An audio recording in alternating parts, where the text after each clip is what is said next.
नमस्कार दोस्तों, स्वागत है आपका मेरे चैनल जीके वी ट्रिक पे।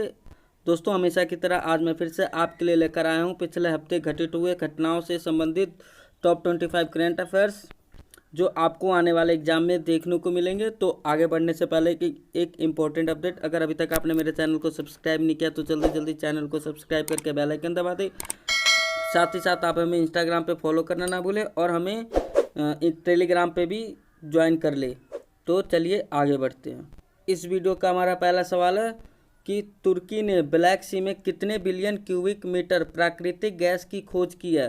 तो दोस्तों, इसका आंसर है 320 बिलियन क्यूबिक मीटर।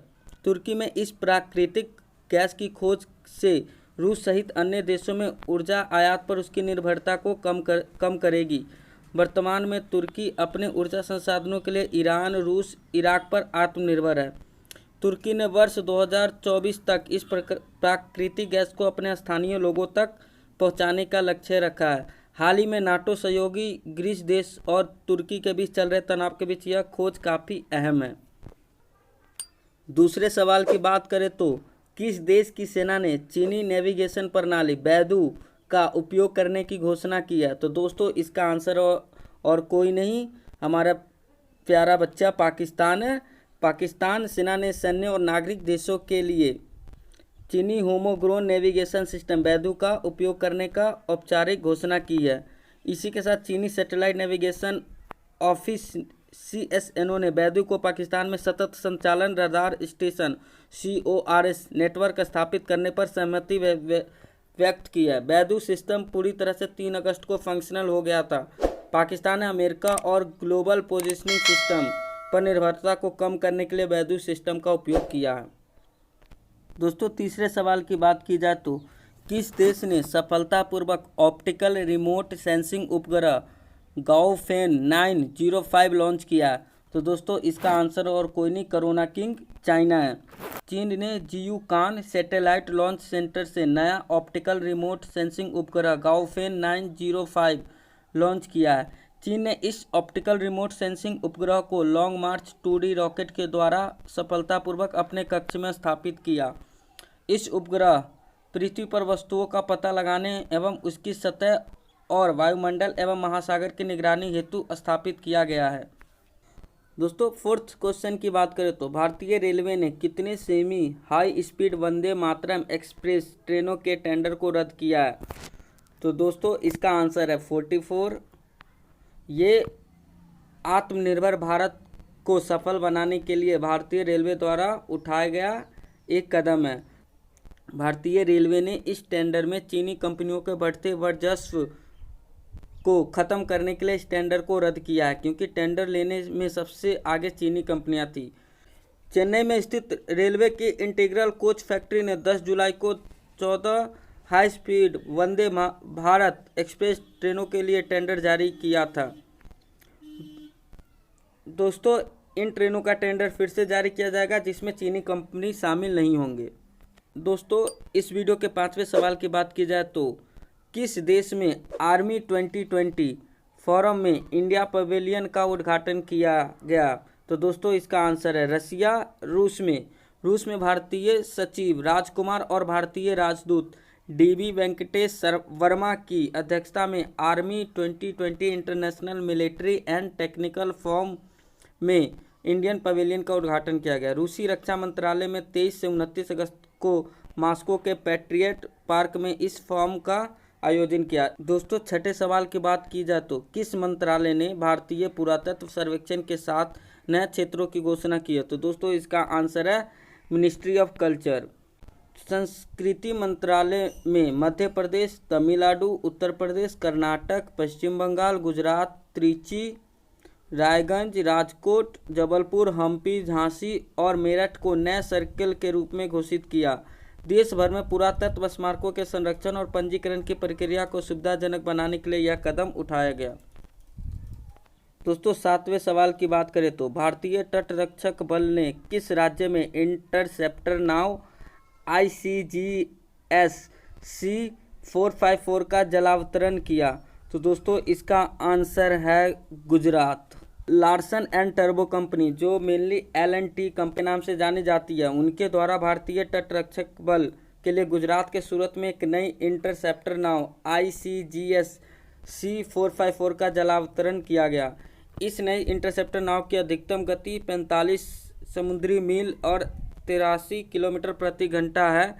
इस नाव की कुल लंबाई 27 मीटर, जो कि 500 समुद्री मील की दूरी में स्थित नाव की गतिविधियों को समझने में सक्षम है। दोस्तों, नेक्स्ट सवाल की बात की जाए तो IIT एलुमनाई काउंसिल ने क्वांटम कंप्यूटर के निर्माण के लिए किस देश के साथ समझौता किया? तो दोस्तों, इसका आंसर है रूस। भारत में दुनिया का सबसे बड़ा, सबसे तेज हाइब्रिड क्वांटम कंप्यूटर के विकास के लिए रूस के Lomonosov, Moscow state university MSU और रूस सॉफ्ट के साथ समझौता किया है। इस समझौते के तहत रूस की सरकारी कंपनियां IIT के छात्रों के साथ क्रायोजेनिक क्रिप्टोग्राफी और मॉड्यूलर क्लाउड मैनेजमेंट टेक्नोलॉजी को भी ट्रांसफ़र करेगी। 9वें सवाल की बात की जाए तो भारतीय रेलवे ने सुरक्षा के लिए किस नाम से ड्रोन आधारित निगरानी प्रणाली लॉन्च किया? तो दोस्तों, इसका आंसर है निंजा। रेल मंत्रालय में रेलवे की परिसंपत्तियों की निगरानी, जांच, यार्डों, वर्कशॉप एवं कार शेड की सुरक्षा एवं अपराधियों द्वारा कूड़ा फेंके जाने वाले रेल परिसरों में इस निगरानी प्रणाली में इसे स्थापित किया जाएगा। रेलवे ने इसे मध्य रेलवे के मुंबई संभाग ने स्टेशन परिसरों, रेलवे मार्गों, खंडों, यार्डों, कार्यशालाओं जैसे रेलवे क्षेत्रों की बेहतर सुरक्षा और निगरानी के लिए खरीदा है। 10वें सवाल की बात की जाए तो भारत का कौन सा राज्य ड्रैगन फेस्टिवल की मेजबानी करेगा? तो दोस्तों, इसका आंसर है Kerala. WWF India Kerala state office ने केरल में पहली बार राज्य ड्रैगन फली फेस्टिवल के लिए सोसाइटी फॉर ओडोनेट स्टडीज SOS और थुम्बीपुरम के साथ समझौता किया। ड्रैगन फ्लाई उत्सव की शुरुआत वर्ष 2018 में की गई थी, जिसका उद्देश्य जनता को ड्रैगन फ्लाई की भूमिका के बारे में अवगत कराना था। वर्ष 2020 में आयोजित की जाने वाले ड्रैगन फ्लाई फेस्टिवल थुम्बी महोत्सव 2020 का नाम दिया गया। 11th क्वेश्चन है, जो बहुत ही इंपॉर्टेंट क्वेश्चन है। ये आज की परिस्थितियों के लिए केंद्र सरकार द्वारा उठाया गया बहुत ही इंपॉर्टेंट स्टेप है। क्वेश्चन हमारा कि किसने मानसिक स्वास्थ्य पूर्वास के लिए किरण हेल्पलाइन सेवा शुरू किया? तो दोस्तों, इसका आंसर है थावरचंद गहलोत। 27 अगस्त को न्याय मंत्री थावरचंद गहलोत ने टोल फ्री मानसिक सुविधा पुनर्वास हेल्पलाइन सेवा किरण की शुरुआत की और हेल्पलाइन नंबर 1800-599-0019 लॉन्च किया। हेल्पलाइन को 25 केंद्रों पर 75 विशेषज्ञों के साथ 607 स्वयं सेवकों के नैदानिक पुनर्वास मनोवैज्ञानिकों और 668 स्वयं सेवक मनोचिकित्सकों द्वारा समर्थित किया जाएगा, जिनके पास प्रति घंटे 300 ग्राहकों को संभालने की क्षमता होगी। इस पूर्ण आवास को लॉन्च करने का मुख्य उद्देश्य तनाव, चिंता, घबराहट जैसे सामाजिक मुद्दों के बीच देश के लोगों को आपातकालीन सुविधा मुहैया कराना है। दोस्तों, 12वें सवाल की बात करें तो कौन सा राज्य मुद्रा योजना के तहत महिलाओं को ऋण देने के मामले में शीर्ष स्थान पर है? तो दोस्तों, इसका आंसर है तमिलनाडु। तमिलनाडु राज्य सरकार प्रधानमंत्री मुद्रा योजना के तहत महिलाओं को ऋण देने की सूची में शीर्ष पर है, जबकि बंगाल दूसरे और कर्नाटक तीसरे स्थान पर है। मुद्रा योजना के तहत 4.78 लाख करोड़ रुपए वितरित किए गए, जिसमें से तमिलनाडु सरकार ने 58,240 करोड़ रुपए का लाभ महिलाओं तक पहुंचाया। वहीं पश्चिम बंगाल ने 55,236 करोड़ रुपए और कर्नाटक राज्य में 47,714 करोड़ रुपए का ऋण महिलाओं तक पहुंचाया गया।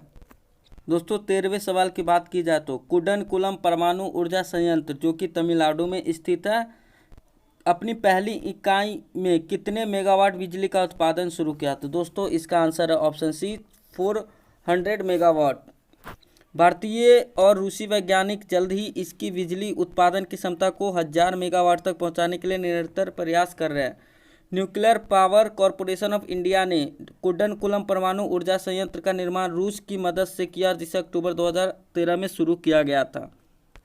दोस्तों, 14वें सवाल की बात की जाए तो किस नवरत्न कंपनी ने नवेली टाउनशिप को बदलने के लिए स्वच्छता ही सेवा कार्यक्रम पुरस्कार जीता?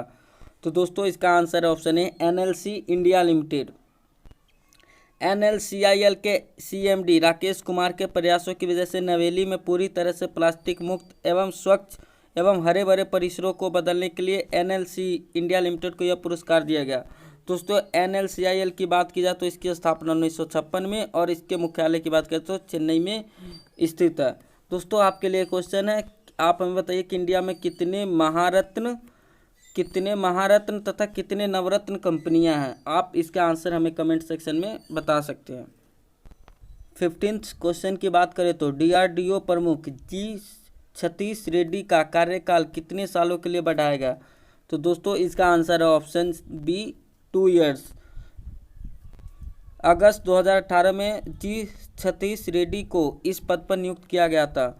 इसी के साथ वो अगले 2 वर्षों के लिए रक्षा अनुसंधान एवं विकास विभाग के सचिव भी होंगे।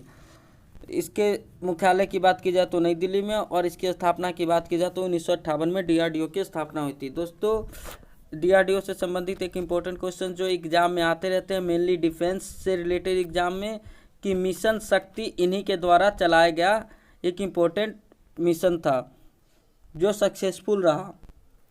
दोस्तों DRDO के बाद हमारे नेक्स्ट क्वेश्चन इसरो से रिलेटेड है कि इसरो ने इनक्यूबेशन सेंटर स्थापित करने के लिए किसके साथ समझौता किया। तो दोस्तों इसका answer option C VSSUT। ISRO ने इनक्यूबेशन सेंटर स्थापित करने के लिए वीर सुरेंद्र साई प्रतियोगी विश्वविद्यालय VSSUT के साथ समझौता किया। इसरो ने अंतरिक्ष अनुसंधान को बढ़ावा देने के लिए इस तरह का पहला नवाचार इनक्यूबेशन सेंटर स्थापित किया। इसरो VSSUT के बुनियादी ढांचे और तकनीकी परामर्श सहायता के लिए 50 लाख रुपए की वित्तीय सहायता देगा। यह भारत की नई सुरक्षा होगी जो भविष्य में रॉकेट के प्रक्षेपण में इसरो की मदद करेगा। 17वें सवाल की बात की जाए तो लॉन्च पुस्तक national security challenges young scholars perspective का विमोचन किसने किया। तो दोस्तों इसका आंसर है जनरल मनोज मुकुंद नरवाने।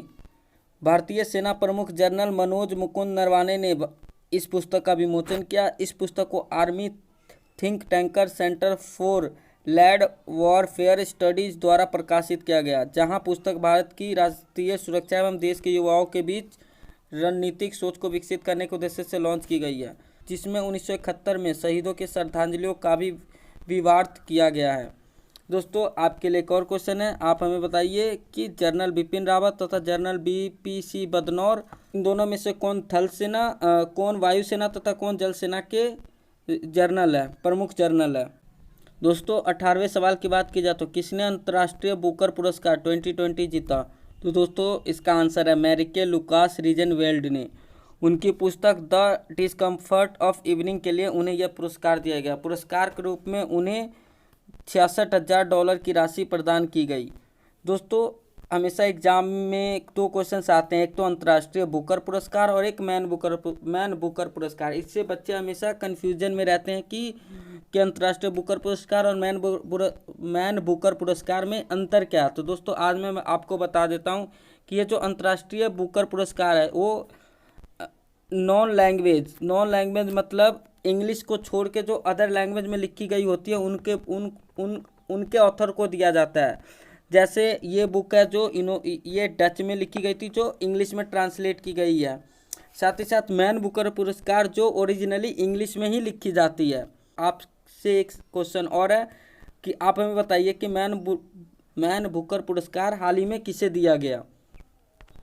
तो दोस्तों एक और इम्पोर्टेंट क्वेश्चन कि किसने मेंटल कैलकुलेशन वर्ल्ड कप 2020 में स्वर्ण पदक जीता। तो दोस्तों इसका आंसर है नीलकंठ भानुप्रकाश।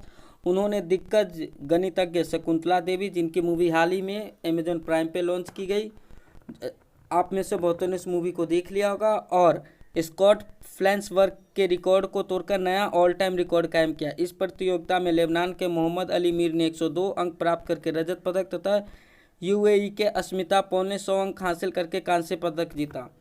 दोस्तों नीलकंठ भानुप्रकाश के बारे में मैं आपको बता देता हूं कि ये दिल्ली यूनिवर्सिटी के सेंट स्टीफन कॉलेज के स्टूडेंट है। वहां से वो BSc मैथमेटिक्स के साथ कर रहे हैं। दोस्तों हमारा अगला सवाल है, केंद्र सरकार ने वर्ष 2020 में कितनों लोगों को अर्जुन पुरस्कार से नामित किया है। तो दोस्तों इसका आंसर है ऑप्शन बी 27। राष्ट्रीय खेल पुरस्कार के तहत ध्यानचंद पुरस्कार कुल 15 लोगों को दिया गया। भारत सरकार ने रोहित शर्मा, मरियप्पन टी, सुश्री मनिका बत्रा, सुश्री विनेश, सुश्री रानी को राजीव गांधी खेल रत्न, जो मैंने आपको पिछले हफ्ते के करंट अफेयर सीरीज में पढ़ाया था, दिया। तथा राष्ट्रीय खेल पुरस्कार के तहत दूती चंद, ईशांत शर्मा, मनु भास्कर, सौरभ चौधरी समेत 27 खिलाड़ियों को अर्जुन पुरस्कार से सम्मानित किया गया। जो खेल दिवस यानी कि 29 अगस्त को दिया जाएगा। और हम खेल दिवस हॉकी के महान खिलाड़ी ध्यानचंद के जन्म तिथि के उपलक्ष्य में मनाते हैं। दोस्तों 21वें सवाल की बात की जाए तो एक्सपोर्ट प्रीफिडेंस इंडेक्स EPI 2020 में किस राज्य ने शीर्ष स्थान हासिल किया? तो दोस्तों इसका आंसर है ऑप्शन सी, गुजरात। नीति आयोग द्वारा जारी निर्यात तैयारी सूचकांक 2020 की रिपोर्ट में भारत का गुजरात राज्य शीर्ष पर रहा, जबकि महाराष्ट्र, तमिलनाडु दूसरे और तीसरे स्थान पर है। इस सूचकांक का मुख्य उद्देश्य अवसरों की पहचान करना, सरकारी नीतियों को बढ़ावा देना तथा सुविधाजनक संरचनाओं को विकसित करना रखा गया। 22वें सवाल की बात की जाए तो स्टेट बैंक ऑफ इंडिया के नए MD पद पर किसे नियुक्त किया गया? तो दोस्तों इसका आंसर है अश्विन भाटिया, ऑप्शन डी। अश्विन भाटिया ने अपने 34 साल के अनुभव को स्टेट बैंक समूह में लगाकर उसे एक प्रगतिशील फर्म बनाया है। वर्तमान में Ashwin Bhatia SBI mutual fund के उप प्रबंधक निदेशक तथा मुख्य कार्यकारी अधिकारी है। उन्होंने SBI में मुख्य महाप्रबंधक और CEO के रूप में भी कार्य किया था। स्पोर्ट्स में सवालों की बात की जाए तो अंतर्राष्ट्रीय क्रिकेट परिषद ICC ने किसे हॉल ऑफ फेम में शामिल किया? तो दोस्तों इसका आंसर है जैक कैलिस, जहीर अब्बास और लिया स्टालेकर। इन सभी को ICC हॉल ऑफ फेम में शामिल किया गया है। स्पोर्ट्स के दूसरे सवाल की बात की जाए तो किस देश की महिला गोल्फर सोबिया पोपोव ने महिला ब्रिटिश ओपन खिताब जीता? तो दोस्तों इसका आंसर है जर्मनी। सोफिया ने स्कॉटलैंड के रॉयल ट्रॉन में 2 स्ट्रोक महिला ब्रिटिश ओपन खिताब जीता। वहीं थाईलैंड की जैस्मिन सुवानपुरा उप विजेता रही। स्पोर्ट्स में तीसरे सवाल की बात की जाए तो किसने UEFA चैंपियंस लीग 2019-20 का खिताब जीता? तो दोस्तों इसका आंसर है option A, Bayern Munich. UEFA champion league 2019-20 का फाइनल पुर्तगाल के लिस्बन में खेला गया, जिसमें बायर्न म्यूनिख ने पेरिस सेंट जर्मन को 1-0 से हराकर यह खिताब अपने नाम किया। बायर्न म्यूनिख का यह छठा यूरोपियन चैंपियंस लीग का खिताब है। इस तरह 25 सवाल खत्म हुए। तो आशा करता हूँ आपको ये क्वेश्चन समझ में आए होंगे। आप बस इनको याद कर लीजिए, ये आपको आने वाले एग्जाम में ज़रूर दिखेंगे। और आपसे निवेदन है कि आप इस वीडियो को अपने दोस्तों में शेयर ज़रूर करें ताकि उनको भी इस वीडियो से कुछ हेल्प पहुंच सके। मेरे नए दोस्तों से निवेदन है कि कृपया मेरे चैनल को सब्सक्राइब करके बेल आइकन दबा दें और जाते जाते मेरे वीडियो पे एक कमेंट तथा लाइक करना ना भूलें। तो मिलते हैं अब अगले वीडियो में। समय देने के लिए आपका बहुत बहुत धन्यवाद। जय हिंद, जय भारत।